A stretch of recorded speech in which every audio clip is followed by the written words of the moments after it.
एक बार समुद्र के बीच में एक बड़े जहाज पर बड़ी दुर्घटना हो गई। कप्तान ने सिर्फ खाली करने का ऑर्डर दे दिया। जहाज पर एक युवा दंपत्ति थे।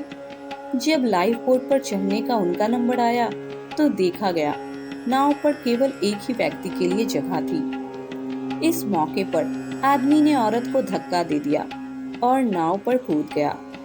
डूबते हुए जहाज पर खड़ी औरत ने जाते हुए अपने पति से चिल्लाकर एक बात कही।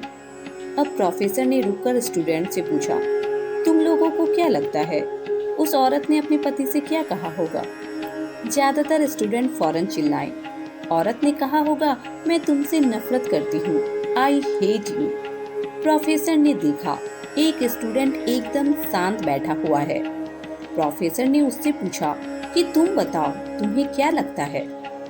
वो लड़का बोला, मुझे लगता है औरत ने कहा होगा हमारे बच्चे का ख्याल रखना। प्रोफेसर को बड़ा आश्चर्य हुआ। उन्होंने लड़के से पूछा, क्या तुमने यह कहानी पहले भी सुन रखी थी?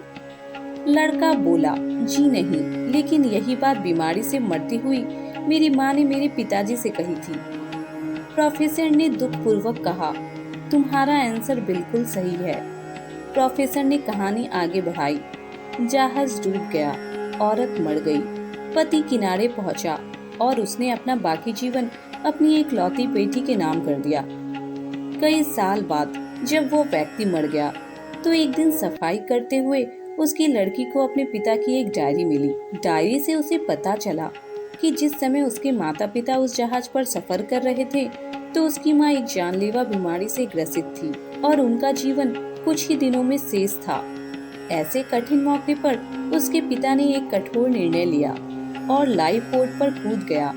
उसके पिता ने डायरी में लिखा था, तुम्हारे बिना मेरे जीवन का कोई मतलब नहीं। मैं तो तुम्हारे साथ ही समुद्र में समा जाना चाहता था, लेकिन अपने संतान का ख्याल आने पर मुझे तुमको अकेले छोड़कर जाना पड़ा। अब प्रोफेसर ने कहानी समाप्त कर दी थी। पूरी क्लास में शांति थी।